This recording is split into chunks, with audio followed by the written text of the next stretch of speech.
guys, it's Amory and I am coming to you with the December selection for Amory's Book Club.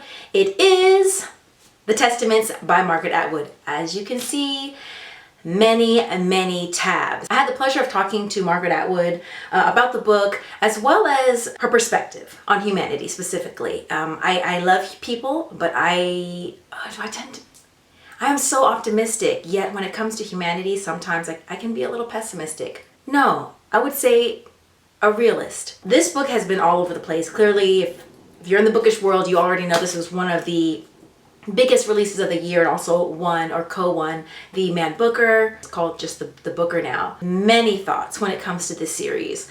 I think Margaret Atwood is brilliant. I think this book is about power ultimately. Now I know people tend to speak, well first let me go on with this book and why this book is the selection. Ms. Atwood is fantastic at nailing down human nature.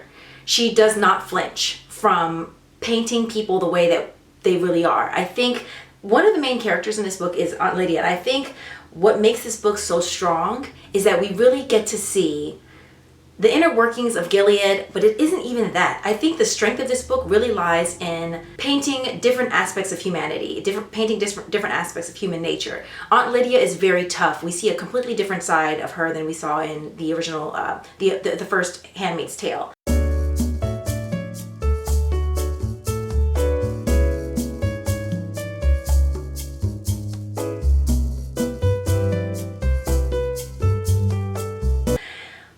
But the way that we're able to see every single character around Aunt Lydia, because she's able to read people so well. She was previously a judge. That's not a spoiler. You'll see that pretty soon into the book.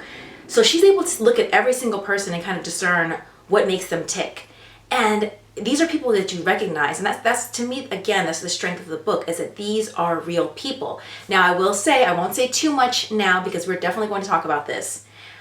When I read The Handmaid's Tale, I don't read it as a feminist text. When you actually see the world that Margaret Atwood has created, it is not like, this is what's happened and this is what's happening to women across the nation. No. This is a white supremacist group that takes over the country, commits genocide, eliminates millions of the population, enacts this program for young white women to continue the white race in the face of annihilation. Everyone's losing their fertility, right? So you have a lack of children across the board in the world. Gilead is not a nation in the future that is created in order to save humanity or to save itself. They're going to have young women having children. You cannot separate the white supremacy from the book. This is something I don't see talked a lot about. People use The Handmaid's Tale a lot to kind of, for feminism, and Margaret Atwood has said herself that she does not necessarily consider the book feminist, and you can go back and forth with that. But the reason why I don't call it a feminist text is because if you were even to say it's a feminist text, it would be very specifically a white feminist text, because they are the only women deemed appropriate for propagating the human race.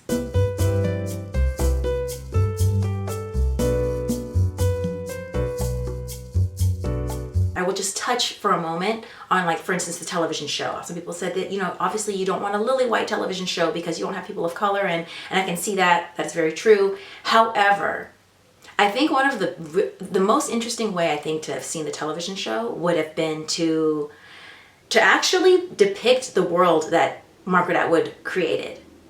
If you saw a TV show that was exactly like the book, you would see a television show in which you were following Offred in Gilead, and everyone is white, almost like the Third Reich. Basically, they are trying to continue the white race specifically, not humanity. And then we would cut to another main character who's black, who's getting sent to the National Homeland One or whatever it is, and then follow her experiences and what they're dealing with there. You would see other black people and Jews specifically on the ships going back across the Atlantic, and many times, I think more often than not, being thrown overboard. But that is a completely different television show. That is super dark. It is super dark. I don't really think Handmaid's Tale costumes would be really fun for Halloween. In The Handmaid's Tale, you are following a young girl and other girls who are being forced, pretty much, to have children to continue the white race for families who cannot have children. In the meantime,